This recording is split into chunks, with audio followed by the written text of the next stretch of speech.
Hey, Joe Walsh here. The media sucks. They wouldn't let us talk about Hillary's health, but they're all over Trump's health. We'll talk about it when Freedom returns at 5. Dan and Amy, one of the perks of having this morning drive job is you don't have to feel guilty about eating meatloaf at 6:30 in the morning. Exactly. This meatloaf's pretty good. Thank you. Yeah. And I got a side today, too, of the noodles. I like that. It's called fettuccine. Is that what yeah. Well, okay. If you think that's fettuccine, that's okay. Swedish style. Yeah. All right. That's what they call noodles in the old country. All right. Well, we got a lot of ground to cover here. The talk about the president's mental health per the Wolf book and the Yale psychology professor we talked about yesterday. But also I want to talk about the South Carolina boys because they're coming at it from different angles, but they're raising questions about the same institutions. We're talking about Senator Lindsey Graham from South Carolina, Trey Gowdy, congressman from South Carolina, chairman of the House Oversight Committee. Both were on the talkies on Sunday talking about, one, Lindsey Graham talking about the criminal referral on Christopher Steele, and Trey Gowdy talking about getting those documents that these committees in the House have been requesting from FBI for months and months on end.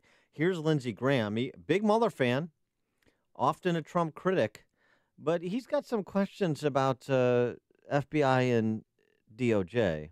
I've seen no evidence of collusion, but the idea of Jeff Sessions being able to investigate the campaign he was on is unacceptable. Jeff Sessions did the right thing. It would be impossible for him to look into the Trump campaign activities with the Russians. Well, Mr. Mueller had to be appointed as special counsel, but we need a second special counsel to look at the way the Department of Justice conducted themselves. And then we'll need a third special counsel to investigate the second special counsel. But nonetheless, Graham, even with confidence in Mueller, because of these revelations about justice and personnel, senior personnel at both Department of Justice and FBI, he's raising the specter of these issues, and he goes on the topic. The president does believe his intel agencies. He is firmly telling the world he didn't collude with the Russians, and we're not going to let him be the final authority on that. We're going to let Mr. Mueller tell us whether or not this campaign colluded with the Russians,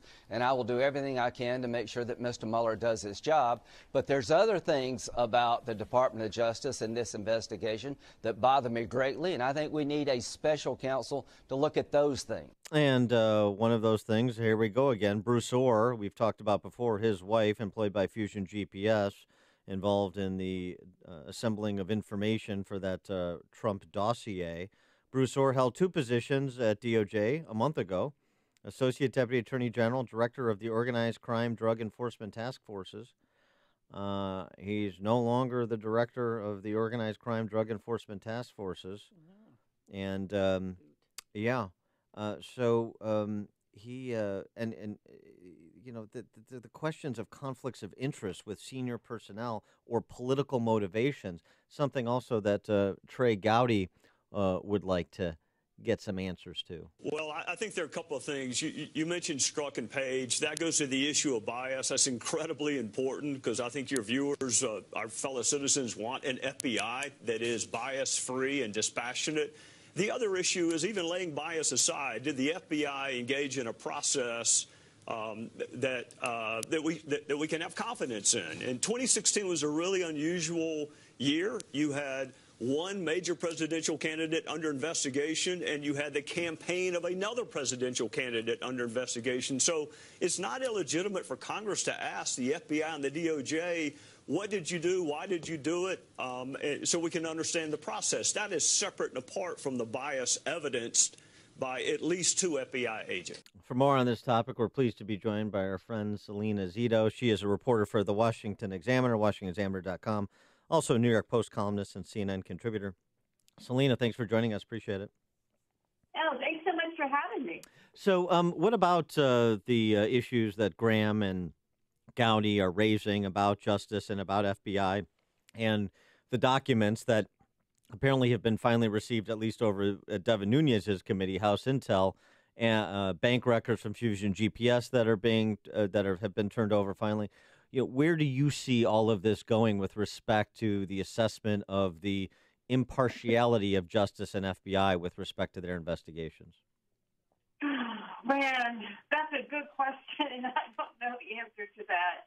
In that, there's so many moving parts, but there also is, I'm sure there's a lot they know that we don't know, right? And so I think that there's a reason why Graham is calling for special counsel on special counsel, and I think that's worth considering and looking at, and you have to wonder, what is driving him to say this that we don't know about? What is actually going on? I think the thing that is really, also fascinating is that I think the American people, whether they love Trump or they absolutely hate him, are really exhausted by this entire process. And unfortunately, a lot of people have just tuned out because that's all they hear about all the time. And I'm not saying that's a good thing. I'm just saying maybe they need to expedite themselves a little bit and get this and get to the heart of what's really going on. But there's no incentive for the Democrats to expedite this, right? I mean, they want to take this through the midterms with the hope of gaining control of the House and moving forward with impeachment to feed their base. Yeah, absolutely. And I don't know if that's the best course of action. I mean, if you remember, and you might be too young to remember this, but the impeachment process on Clinton in '96 was sort of devastating in those. Not that they lost the majority, but that whole circus and that whole that process really sort of hurt the hurt the Republicans in that next midterm, and ultimately Newt Gingrich lost his speakership. So, resistance isn't always that appealing, despite the passion of the opposing party. I was a baby back during the Clinton impeachment, but Amy is very familiar with it. Hey, Salena, last night NBC News had an exclusive. They said President Trump could meet face-to-face with Mueller in a matter of weeks, and they're discussing a range of possible options, including written responses to questions in lieu of a formal sit-down, or possibly meeting face-to-face. What advice would you give if you were advising President Trump? Would you meet face-to-face with Mueller? Well, I mean, no one would ever hire me to tell the president what to do. but if it were me, geez, I don't know. That's a really hard one to consider, right? Like, if you answer it in paper, maybe the nuance of what you're saying is lost. And then if you're willing to go toe to toe and hit face to face with the guy, that could be both enlightening and powerful if he's able to pull it off. Well, maybe he should just demand the same deal that Hillary Clinton got with Comey. It's just, you're not under oath. Yeah, you can come in and meet with us, and you're not under oath, so don't worry about it. Yeah. He could testify, but you're not under oath. That's a possibility. But he keeps saying President Trump says there's no collusion. If he has nothing to hide, then I don't see what the downfall would be with just having an interview face-to-face. You're absolutely right, and boy, would that shock his detractors, right? Mm-hmm. They wouldn't know what to do or say if he did that, because it's the thing they least expect him to do. Yeah, and he likes to surprise. There's no question. Salena, you're a journalist. I want to ask if you can help us understand the apparently the new D.C. journalistic standard among many of the Gang of 500. If it rings true, it probably is true. I've never operated under that standard. Lots of things ring true and turn out to be a false door, right? You're taking down to a false alley and it's a dead end. It doesn't happen all the time, but it certainly has happened in my career. It's my at least the way I was brought up as a journalist. It's true when you have all the facts. And so when you hear Michael Wolff say, as he said on Katie Tur's show yesterday, if it rings true, it is true. And in response to the book that's, been all the talk of the Beltway, you have David Brooks, people that are, very hostile to Trump, suggesting that, Michael Wolff does not operate on the same journalistic standards as, he and his colleagues at the New York Times. I'm not so sure about that, and at least David Brooks and others that, there really is making a distinction. It's very interesting to see some erstwhile Trump critics not be comfortable embracing everything Michael Wolff has to offer in that book. Right, because they don't want to be lumped. My profession is under siege, and rightly so, for a lot of things. You don't want to add to it by being supportive of something that's questionable.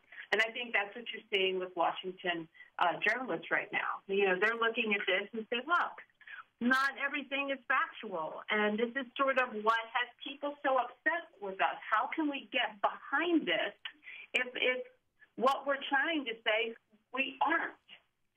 Today, President Trump meets with lawmakers to discuss DACA, and he says, if there's no wall, there's no dreamers. Do you think he's going to budge on that?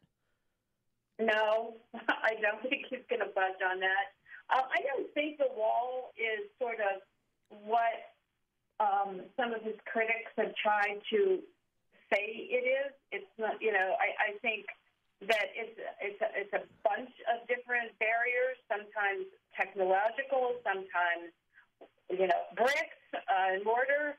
And sometimes, bodies. But, a lot of that talk is, I'm not going to say symbolic, but, he's trying to make the point that we need barriers between other countries and ourselves. Before we let you go, just want to get you to weigh in on the latest kind of line of attack, and it's, again, stemming in large part from the Wolff book, and that is that Trump's mental fitness for the job. I think that's awful.